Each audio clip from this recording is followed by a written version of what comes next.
हाम्रो गाई पार्टीले काठमाडौँमा काङ्ग्रेस एमाले माओवादी भन्दा बढी 1,10,000 समानुपातिक मत पाएको थियो। ती मान्छेहरू के सबै तिनीहरूले धर्म छोडे होला त? कमल थापाले 25 का 25 मान्छेलाई मन्त्री बनायो। अहिले तपाईँ मन्त्री बनाएको मान्छे आफ्नो निर्वाचन क्षेत्रमा उभिने आँट त छ। नेपालमा संविधान सभाले संविधान बनाउँदै गर्दा त्यसको विरुद्धमा जुलुस निकाल्दा लाठी खाएर हामी सडकमा पछारिँदै गर्दा तपाईहरू युरोप अमेरिकामा कहाँ कहाँ भाँडा मोल्दै हुनुहुन्थ्यो कि लेक्चरर गर्दै हुनुहुन्थ्यो थाहा छ? अहिले चुनाव लडेर देखाउनुहोस् त मन्त्री भए मान्छे। अनि त्यही निरङ्कुश मान्यताको पछाडि कतिवटालाई राजदूत बनायो कमल थापाले। अहिले ती राजदूतको नाउँ थाहा छ तपाईँलाई? ती सडकमा बाहिर निस्केका छन्। यति पाखण्डपूर्ण यो लेखोट यो कसले लेखेको हो? यो संविधानलाई आत्मसात गर्दै यो काम गर्ने भने गणतन्त्रको संविधानलाई आत्मसात गर्छु भनेर राजतन्त्र ल्याउने। जो तत्कालीन राष्ट्रिय प्रजातन्त्र पार्टीका अध्यक्ष कमल थापालाई त्यो काम कारबाही गर्नका लागि रोक्नका लागि चाहिँ तपाईँले के गर्नु र तपाईँ चाहिँ गर्नुहुन्न भन्ने के ग्यारेन्टी छ?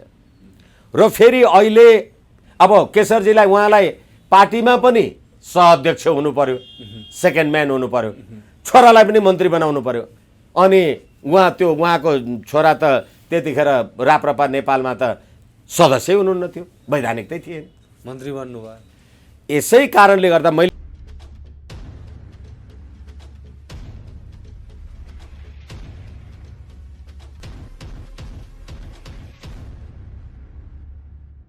पछिल्लो समय एक किसिमले सडकदेखि लिएर सबै ठाउँमा चाहिँ एक किसिमको चर्चा थियो, आन्दोलनका कार्यक्रमहरू अगाडि बढिरहेका थिए। यो दसैँ तिहार छठ लगत्तै यो चाडबाड सकिएपछि चाहिँ एउटा ठुलो खालको आन्दोलन हुन्छ भनेर बाहिर जुन दाबी प्रस्तुत पनि गरिरहेका थिए राज संस्था पक्षधरहरूले। अहिले ठ्याक्कै किन आन्दोलन सुस्ताएको अवस्था छ, बाहिर देखिएको अवस्था छैन? धन्यवाद। फेरि पनि मलाई लाग्छ सबै कुरा सधैँभरि सडकमै छताछुल्लै भइराख्नुपर्छ जरुरी छैन। हिजो जो मान्छेले अथवा 62-63 को आन्दोलनमा जसले गणतन्त्रको बारेमा जे गरे भने होला, आज तिनै आम जनता सडकमा हिँड्दाखेरि हामीले गल्ती गरेका रहेछौँ भन्ने म त कैयौँ पाउँछु। तर प्रश्न के हो भने जनता सडकमा आएन, यसको मतलब उसको राज संस्थाप्रतिको विचारै परिवर्तन भयो? यो त होइन नि। थाकेका हुन् त जनताहरू? होइन। किनभनेदेखि त्यसलाई सधैँ सङ्गठित गर्नुपर्ने, त्यसलाई सधैँ मुखरित गरिराख्नुपर्ने राज संस्थावादी राजनीतिक दलहरू, शक्तिहरू, तिनीहरूको कार्यक्षमता, तिनीहरूको क्रियाशीलता, तिनीहरूप्रतिको आम नागरिकको विश्वास र अहिले भर्खरै हामीले रामदेववाला कुरा गर्दाखेरि हिन्दू राष्ट्रको जे कुरा गऱ्यौँ त्यो तमाम हिन्दू राष्ट्रमा चाहिँ नेपाली जनताको सहमति छ भनेपछि अहिले जनता सडकमा आएनन् भन्दैमा सेलायो भन्नलाई म चाहिँ तयार छैन। तर त्यसलाई व्यवस्थापन र संस्थागत चाहिँ गर्न नसकिएको हुन सक्छ। र अर्को कुरा, संवैधानिक राज संस्था र हिन्दू राष्ट्रको बारेमा नेपाली जनताले राष्ट्रिय प्रजातन्त्र पार्टी नामक राजनीतिक दललाई त्यस्तो प्रतिकूल अवस्थामा पनि मलाई जहाँसम्म लाग्छ 2064 मा भएको संविधान सभाको निर्वाचनमा समानुपातिकमा हाम्रो गाई पार्टीले काठमाडौँमा काङ्ग्रेस एमाले माओवादी भन्दा बढी 1,10,000 समानुपातिक मत पाएको थियो। ती मान्छेहरू के सबै तिनीहरूले धर्म छोडे होला त? राज संस्था छोडे होला त? र त्यसदेखि पछाडि यो जुन अहिले परमादेशको सरकार आएको छ, न्यायपालिकाको व्यथिति भएको छ, रामदेवलाई बोलाएर गडगडी गरेका छन्, एमसीसी यस्तो भनेको छ, बीआरआई भनेर रेल कुदाउने भनेका छ, हत्यारा र अपराधीहरूको साम्राज्य चलेको छ। यो बेलामा जनताहरू तिनीहरूकै पछि त लाग्या होइनन् नि। तर के हो भने संवैधानिक राज संस्था र हिन्दू राष्ट्रको पक्षमा हामीले जे जस्तो काम कारबाही आम नेपाली जनतामा पुर्याउनु पर्ने गर्नुपर्ने क्रियाशीलता हो, त्यसमा केही शिथिलता जस्तो देखिएको हो। तर के भने यो भुसको आगो पनि त हुन सक्छ नि, भित्रभित्र सङ्गठित बनाउने काम भइरहेको छ। र फेरि के भने अब अहिले राष्ट्रिय प्रजातन्त्र पार्टी नेपालको 16, 17, 18 काठमाडौँमा महाधिवेशन, एकता महाधिवेशन पनि भइराखेको छ। राप्रपाको एकता महाधिवेशनले अहिले सडकमा देखिने जुन कार्यक्रमहरू चाहिँ प्रभावित भएको मलाई लाग्छ केही हदमा, किनभने सबैजना साथीहरू आफ्नो आफ्नो निर्वाचन क्षेत्र आफ्नो आफ्नो उसमा जानु पर्यो, साथीभाइ सङ्गठित हुनु पर्यो र जसुकैले जेसुकै भने पनि नाम बदनाम जे भन्नुहोस्, यो देशमा राज संस्थावादी राजनीतिक शक्ति, राजनीतिक पार्टीको रूपमा स्थापित भएको र लगभग 40 वर्षदेखि निरन्तर राज संस्थाको पक्षमा वकालत गरिराखेको त राप्रपा नै हो नि। अब कहिले राप्रपा नेपाल भने, कहिले काठमाडौँ भने, गर्दै गर्दा कहिलेकाहीँ फेरि यो अलिकति यो नक्कली मयूरवाला जस्तो कुराहरू पनि गर्छन्। अब यो सबै पक्षहरूलाई चित्त बुझ्ने सहमति र साझा संस्थाको रूपमा राज संस्था भनेर यी कोही खुस्केकाले लेखेका छन् कि सध्यले लेखेका छन्। बाबा भगवान श्रीकृष्णलाई सबैले मानेनन्, राजा रामचन्द्रलाई सबैले मानेनन्, मोहम्मद पैगम्बरलाई सबैले मान्ने साझा राज संस्था भनेर के लेखायो भने यस्ता खालका नक्कली कुरा गरेको कारणले गर्दा अलिकति जनताको वृत्तृष्णा भएको हो। त्यसमा तलमाथि भन्ने कुरै छैन। म अहिले पनि राष्ट्रिय प्रजातन्त्र पार्टीसँग कुनै न कुनै रूपमा संलग्न छु। त्यसले गर्दाखेरि राज संस्थाप्रतिको यो पार्टीको अविचलित मान्यतालाई, जो त्यत्रो प्रतिकूल अवस्थामा पनि हामीले 25-25 सिट पायौँ र त्यतिखेर साँच्चै भन्यो भने 25 का 25 मान्छे मन्त्री भए होला भने राज संस्थाका लागि के गरे त ती मन्त्री भएकाले? नेपाली जनताले त तपाईँलाई पत्याए नि। तपाईँलाई मैले मन्त्री पनि बनाएको हो, तपाईँ पटक पटक मन्त्री हुनुभयो नि, अनि तपाईँले यो गणतन्त्रको संविधानलाई उत्कृष्ट पनि भन्नुभयो नि। त्यस कारणले गर्दा तपाईँको नीति र नियतसँग जनताको असहमति हुने भयो। एक भने अर्को कुरा, मनमोहन अधिकारी पनि त केपी ओलीकै पार्टीका चाहिँ धर्मनिरपेक्ष, धर्म भनेको अफिम हो भन्ने कम्युनिस्ट हुन् नि। राजा वीरेन्द्रसँग त शपथ ग्रहण गरेकै हो। अथवा अहिलेकै यिनै उसरले पनि ज्ञानेन्द्रसँग शपथ ग्रहण गरेकै हो। मैले प्रजातन्त्र बाहेक अरू सबै कुरा राजा ज्ञानेन्द्रलाई बुझाएँ भन्ने यही शेरबहादुर देउवा हो। जसले प्रजातन्त्र बाहेक सबै कुरा बुझाएँ भन्छ, त्यसैले सरकार म चुनाव गर्न सक्दिनँ भनेर पटक पटक प्रजातन्त्र बुझाउने शेरबहादुर होइन ज्ञानेन्द्रलाई। चुनाव गर्न नसकेपछि प्रजातन्त्र नबुझाए कि बुझायो त। अनि त्यसैले गर्दाखेरि अब नेपाली जनताले यस्ता छद्मवेशी नक्कली सबैले मान्ने राज संस्था भन्ने जुन नक्कली कुरा गरिराखेका छन्, होइन नेपालको राष्ट्रिय एकता, अखण्डता, शान्ति, समृद्धिका लागि संवैधानिक राज संस्था र राजाले अस्ति असोज 26 गते फुलपातीका दिन पनि सबैले मान्ने भन्नाले एकताको प्रतीकको रूपमा भन्न खोजेको पनि एकैछिन मान्नु र एकताको प्रतीक हुनु एउटा कुरा हो। तपाईको जब सिद्धान्त नै राज संस्था भनेको सामन्तवादी संस्था हो, राज संस्था भनेको निरङ्कुश हो भनेर तपाईँ जे भन्नुहुन्छ, बेलायतमा बसेका सबै मान्छेहरूले राज संस्था मान्छन्, त्यहाँ कम्युनिस्ट छैनन्। अमेरिकामा बस्ने मान्छेहरूले सबै प्रजातन्त्र प्रेसिडेन्सियल टाइप मान्छन्, त्यहाँ कम्युनिस्ट छैनन्। यसकारणले गर्दा राजनीतिमा, राज्य सत्तामा सबैले मान्ने भन्ने कुरा हुँदैन। एकछिनलाई मान्नुहोस्, तपाईँ र म चुनाव लड्यौँ, तपाईलाई उहाँ भाइले समर्थन गर्नुभयो, मलाई अर्को कोही भाइले समर्थन गर्यो, हामी दुईजनै चुनाव लड्यौँ, म चुनाव जितेँ, तपाईँ हार्नुभयो भनेपछि तपाईले मलाई माननीय चाहिँ मान्नुहुन्छ, समर्थन चाहिँ गर्नुहुन्न नि। यसकारणले गर्दाखेरि मान्नु र समर्थन गर्नु फरक कुरा हो। यसैले अहिलेको यो जुन गणतन्त्रको संविधान तपाईँले जे बनाउनु भएको छ, बनाए भन्नुभएको छ, यो संविधानको धारा 274 मैले सम्मानित सर्वोच्च अदालतको संवैधानिक इजलासमा भनेको छु। यो संविधानको धारा 274ले संविधान संशोधनको बारेमा व्यवस्था गर्दै नेपालको राष्ट्रिय एकता, नेपाली जनताको हित, समुन्नति, शान्ति, अखण्डता, भौगोलिक अखण्डता भन्दा बाहेक अरू सम्पूर्ण कुरामा यो संविधानको संशोधन हुन सक्छ भनेपछि गणतन्त्र, संघीयता र धर्मनिरपेक्ष कहाँ संस्थागत भयो? तपाईँले म गणतन्त्रवादी मलाई भोट दे भन्नुभयो, मैले भन्छु म राजावादी मलाई भोट दे, दिने त उसको कुरा छ नि। यसकारण राज संस्थाको पक्षमा भोट दिने नेपाली जनता सडकमा नआउने बित्तिकै त्यसले विष्णु भट्टराईलाई भोट दिने हुँदैन भन्ने कुरा नबुझ्नु होला। म इन्द्रेणी खबरलाई निवेदन गर्दैछु। तर यस्ता पाखण्डपूर्ण कुरा सबैले मान्ने राज संस्था, सबैले मान्ने जुन ग्रन्थ तपाईँ सिरानेमा राखेर सुत्नुहुन्छ, त्यही ग्रन्थ क्रिस्चियनिटी मान्ने मान्छेले, बाइबल मान्ने मान्छेले त त्यो तपाईँको रामायण महाभारत त गीता त डढाइदिन्छ नि, सबैले मान्ने भयो त।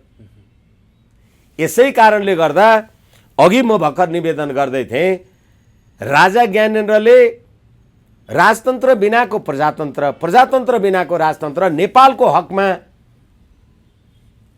स्वाभाविक नहुने रहेछ, नचल्ने रहेछ भन्ने कुरा त यी अहिले हामीले एमसीसी लगायतका, रामदेव लगायतका, यी भ्रष्टाचार लगायतका जति कुराहरू गऱ्यौँ, राजाकै टाइममा होइन, राजाकै मन्त्री हेमबहादुर मल्ल भन्ने मान्छे भ्रष्टाचारमा मुद्दा चलेर जेलमा बसेको। अहिले हेर्नुहोस् त सम्पूर्ण भ्रष्टहरू चाहिँ मन्त्री प्रधानमन्त्री भएका छन्। त्यो कुरा मैले भने होइन, बाबुराम भट्टराईले भने होइन, बुढी गण्डकीमा 3-3 करोड बाँडेर खाए प्रचण्ड, केपी ओली र शेरबहादुरले भनेर। अहिले तिनै भ्रष्टहरू एक ठाउँ छन् त, कसले कारबाही गर्ने? यसै कारणले गर्दाखेरि अहिले राष्ट्रिय प्रजातन्त्र पार्टीको जुन महाधिवेशन भइराखेको छ, संवैधानिक राज संस्था, हिन्दू राष्ट्र र अखण्ड नेपालको पक्षमा मलाई लाग्छ राष्ट्रिय प्रजातन्त्र पार्टी नेपालको दह्रो र स्थिर र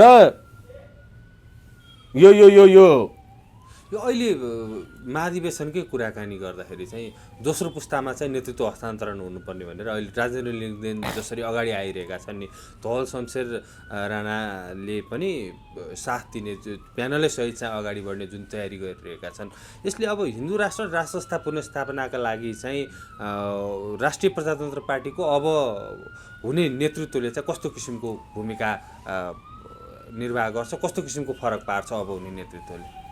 पार्छ गर्छ होइन, निवेदन गरौँ। अब यो वकिलहरूको अलि भाषा त्यस्तै हुन्छ, क्षमा चाहौँ। पार्छ होइन, पर्छ। के गर्नु पर्छ? हिजो तपाईँ के गर्नुभयो र अहिले यो अवस्था भयो। अघि म भर्खर तपाईँलाई कुरा गर्दै थिएँ, के गर्नुपर्छ त अब? हो, अघि म भर्खरै तपाईँसँग कुरा गर्दै थिएँ, तपाईँले 25 जना प्रतिनिधि सभा अथवा संविधान सभामा हुँदाखेरि 25 का 25 झन्डै मन्त्री भए। के गरे त ती मन्त्री भएकाले? तिनीहरू अहिले कहाँ छन् त्यो मन्त्री भएका? अब पार्टीका साथीहरूले, आम नेपाली जनताले अब यो महाधिवेशनमा यो कुरा सोध्नु पर्यो। एउटा मात्रै मान्छे दोषी भन्न पाउनुहुन्न तपाईँ। कमल थापाको जसरी बाहिर विरोध हुन्छ, कमल थापा मात्रै दोषी छैनन् होइन। तपाईँ एकछिनलाई मान्नुहोस् न, तपाईँले ल कमल थापाले सही, कमल थापाले 25 का 25 मान्छेलाई मन्त्री बनायो। अहिले तपाईँ मन्त्री बनाएको मान्छे आफ्नो निर्वाचन क्षेत्रमा उभिने आँट त छ। नेपालमा संविधान सभाले संविधान बनाउँदै गर्दा त्यसको विरुद्धमा जुलुस निकाल्दा, लाठी खाएर हामी सडकमा पछारिँदै गर्दा तपाईँहरू युरोप अमेरिकामा कहाँ कहाँ भाँडा मोल्दै हुनुहुन्थ्यो कि लेक्चरर गर्दै हुनुहुन्थ्यो थाहा छ? अहिले चुनाव लडेर देखाउनुहोस् त मन्त्री भए मान्छे हो। यसकारणले गर्दाखेरि दोस्रो पुस्ता पहिलो पुस्ता होइन। हिजो जसरी मधेसवादी राजनीतिक दलले, अलिकति कुरा लामो हुने भयो, मधेसवादी राजनीतिक दलले यो संविधान नमानेर बहिष्कार गरेर हिँड्या हो। म त्यतिखेर त्यो पार्टीको प्रवक्ता, मैले संविधान सभामा बहिष्कार गर्नुपर्छ भन्ने मान्छे म। किनभने मधेसवादी दलहरू र हामीहरू मिल्दाखेरि 601मा 10%ले गर्दा 60% हुन्थ्यौँ हामी। 60, 65, 62, 68 हुन्थ्यौँ हामी। संसारको संविधानमा संविधान सभामा 10% भन्दा 90% भन्दा कम जनताले बनाएको संविधान उत्कृष्ट मानिँदैन थियो भने त्यो संविधान काम लाग्दैन हामी बहिष्कार गरौँ भने। यिनीहरूलाई मन्त्री हुनु पर्यो र कमल थापालाई सल्लाह दिने नै सबै हुन् कि मन्त्री खानु परेको थियो। अहिले तिनीहरू नेपाली जनताको अगाडि आएर उभिन सक्छन्। फेरि पनि म तपाईँलाई भन्छु, ठिक छ म भए पनि मन्त्री हुन्थेँ होला, तर यही उपेन्द्र यादव, यही राजेन्द्र महतो उप प्रधानमन्त्री भएर असोज 3 गतेको दिन संविधान डढाए कि डढाएनन्? मान्नुपर्छ। त्यसैले मैले सुरुमा भनेको मान्ने र समर्थन गर्ने। म यसलाई मान्दिनँ, एकछिनलाई मान्नुहोस्, मलाई कर्तव्य ज्ञान मुद्दामा अदालतले 20 वर्ष कैद थुन्यो अरे, म समर्थन त गर्दिनँ नि। नमानेर सुख छैन, जेलमा त कोचिहाल्छ नि। त्यसैले मान्नु एउटा कुरा भयो। तर राष्ट्रिय प्रजातन्त्र पार्टीभित्र पनि र बाहिर पनि चाहिँ राजेन्द्र लिङ्गदेनले यदि राप्रपाको नेतृत्व गर्ने हो भने चाहिँ राष्ट्र संस्था र हिन्दू राष्ट्र पुनर्स्थापनाको जुन एजेन्डा छ त्यो छिट्टै स्थापित हुन्छ भन्ने जुन मान्यता बाहिर छ नि, जुन प्रतिक्रियाहरू चाहिँ। त्यसै कारणले गर्दाखेरि हिजो को नेतृत्व अथवा कमल थापाकै कुरा गरौँ न, उहाँले नेतृत्व गर्दाखेरि तपाईँले अहिले नाउँ लिनुभएको व्यक्तित्वहरू उहाँसँग हुनुहुन्थ्यो कि हुनुहुन्न थियो? हुनुहुन्थ्यो, सँगै हुनुहुन्थ्यो। अनि किन त्यो गर्नुभयो त? म त कुरा नमिलेर म त्यो प्रवक्ताबाट मलाई हटाएको कमल थापाले, यो कुरा गर्नु हुँदैन भन्दा तपाईँहरू हट्नुभयो। अनि अहिले तपाईँ चाहिँ ठिक उची बेठिक होइन भने किन छोड्नु भएन? किन प्रतिवाद गर्नु भएन? पार्टीभित्र झगडा त हुन्छ त। ऊ नेपाली काङ्ग्रेसको महाधिवेशन प्रतिनिधि चुन्दा भएन भनेर अनसन बसेको महिनौ बसेका छन् होइन? पार्टीभित्र झगडा हुन्छ, तर के हो भनेदेखि ठ्याक्कै हलदारी प्रवृत्ति, मैले भनेकै हुनुपर्छ भन्ने निरङ्कुश मान्यता राख्ने कमल, अनि त्यही निरङ्कुश मान्यताको पछाडि कतिवटालाई राजदूत बनायो कमल थापाले। अहिले ती राजदूतको नाउँ थाहा छ तपाईँलाई? ती सडकमा बाहिर निस्केका छन्। हामी हेर्नुहोस्, आम सञ्चारमा तपाईँहरूले जहाँ पनि हेर्नु भएको होला, हामी यति बोलिरहेछौँ भने खोइ त पब्लिकले हामीलाई आएर मार्दैन त। बरु हामीलाई त नमस्कार प्रणाम हजुर तपाईँहरूले भनेको कुरा भइदियो हुन्थ्यो भनेर बाटोमा हिँड्दा मान्छेले कोट्याएर भन्छन्। त्यसै कारणले गर्दाखेरि तपाईँले अहिले पात्र फेर्ने बित्तिकै प्रवृत्ति सबै सुध्रिन्छ, जरुरी छैन। तर हिजो जे कुरा गरेको थियो भोलि आउने मान्छेले त्योभन्दा खराब गर्यो भने के गर्नुहुन्छ नि? कहिलेकाहीँ हामी भन्ने गर्छौँ, सानो बच्चाले धेरै झगडा गर्यो भनेर मोबाइल चलाउन दियो र बच्चाले मोबाइल बिगार्यो भने त नयाँ किनौँला, त्यो बनाउँला। तर मोबाइल खेलाएर बच्चै बिग्रियो भने चाहिँ के गर्ने नि? यी मोबाइल खेलाएका हुन् कि होइन नि? कमलसँग बसेर मोबाइल खेलाउने हुन् कि होइनन्? यसकारणले गर्दाखेरि दोस्रो पुस्ता हुँ भन्नेले, पुस्ताको दोष होइन, प्रवृत्तिको दोष, दृष्टिकोणको दोष, धारणाको दोष। तपाईँ बुवा सत्मार्गमा हुनुहुन्छ, राम्रो काम गर्नुहुन्छ, आदि इत्यादि गर्नुहुन्छ, तपाईँको छोरो चाहिँ चोर छ, भट्टी खाएर दिउँसै सडकमा लड्छ भने दोस्रो पुस्तालाई दिनुहोस् न त, हुन्छ? त्यसकारणले गर्दाखेरि पात्र, प्रवृत्ति र प्रणाली। हिजो तपाईँले त्यो गर्नका लागि त्यो अध्यक्षलाई किन रोक्नु भएन? किन नोट अफ डिसेन्ट लेख्नु भएन?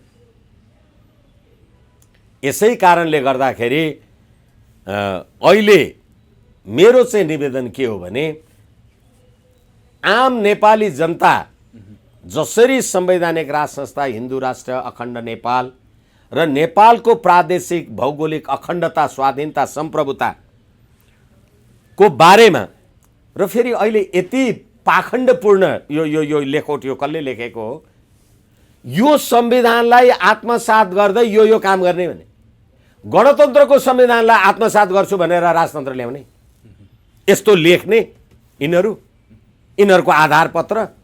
त्यसै कारणले कुरा मिल्दैन पार्टीभित्र। यो संविधानबाट राष्ट्र संस्था पुनर्स्थापना गर्न सम्भव छैन र? हो, त्यसै कारण अहिले भर्खरै मैले तपाईँलाई भने तपाईँले एउटा राजनीतिक दल दर्ता गर्नका लागि हिजो देशमा बहुदलीय राजनीतिक व्यवस्था संवैधानिक राज संस्था 2047 को संविधान थियो। त्यो 2047 को संविधानलाई आलोचनात्मक समर्थन गर्थे एमाले माओवादीले, तर राजासँग शपथ ग्रहण त गरे नि, राजावादी त भएन। त्यसैले मैले तपाईँलाई बार बार भनिरहेको छु, संविधान मान्नु र समर्थन गर्नु। र 30 वर्ष पञ्चायत चल्दा काङ्ग्रेस एमाले माओवादीले निर्दलीय व्यवस्था मानेनन्, प्रधान पञ्च भए के भए, आखिर समर्थन त गरेनन् नि, गयो। यसै कारणले गर्दाखेरि यो अहिले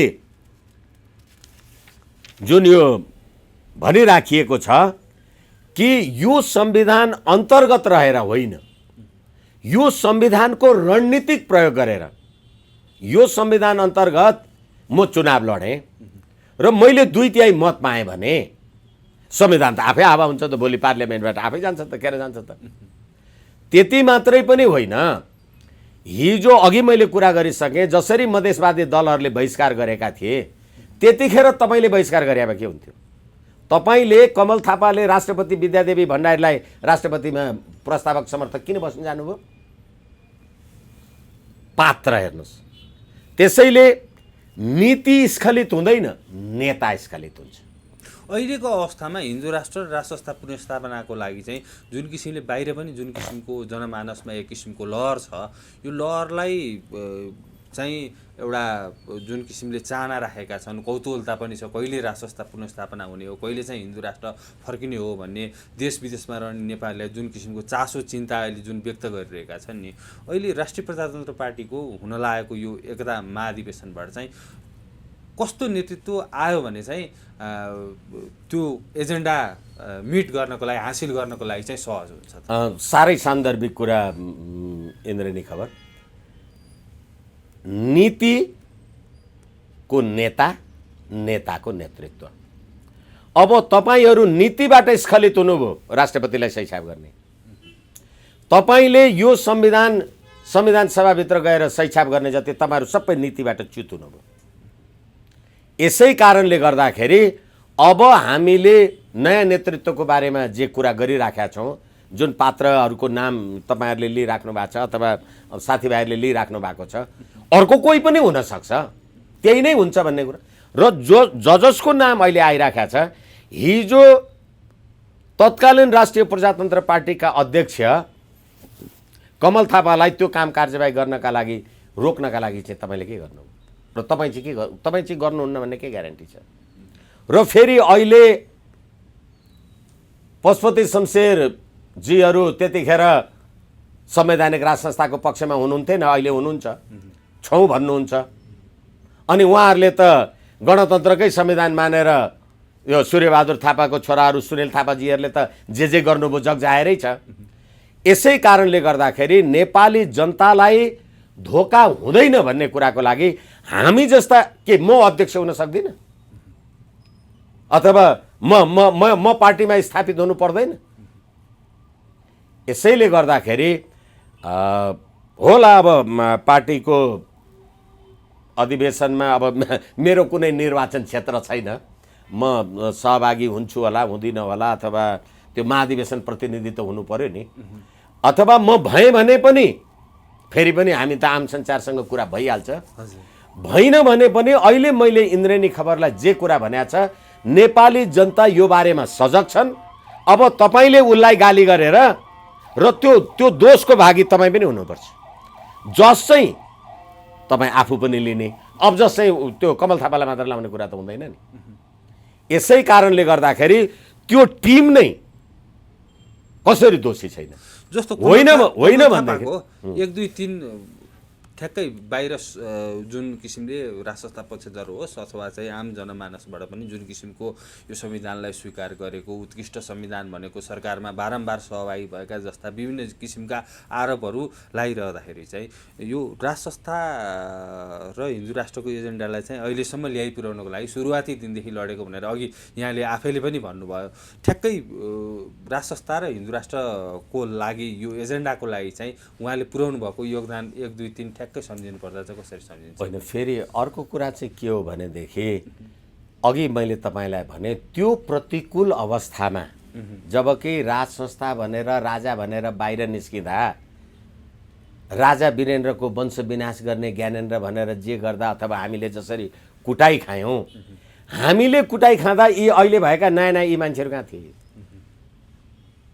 त्यसै कारणले मेरो त एकदमै गम्भीर असहमति त्यो कमल थापा मार्का उसरलाई पनि भने म तपाईँलाई भनौँ त्यतिखेर कमल थापाजीको घरमै कार्य सम्पादन समितिको बैठक बस्दाखेरि मैले यिनै सब कुराहरू राखेर हामीले संविधानमा समर्थन गर्नु हुँदैन भनेर म अदालतमा म वकिल मान्छे पेशी भनेर हिँडेँ।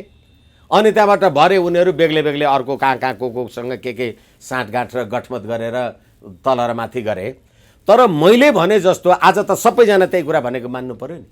यसले उत्कृष्ट भन्यो यो संविधानलाई भने, अनि त्यही उत्कृष्ट संविधान भनेर मन्त्री र उप प्रधानमन्त्री हुँदाखेरि त्यहाँ कमलकोमा गएर अरू मन्त्रीकोमा गएर चाकरी गर्न को पुगेका थियौ तिमीहरू भन त? होइन भनेदेखि ती मन्त्री भएका मान्छेले नेपाली जनताको संवैधानिक राज संस्थाको भावनालाई किन मुखरित गराउन सकेनन्?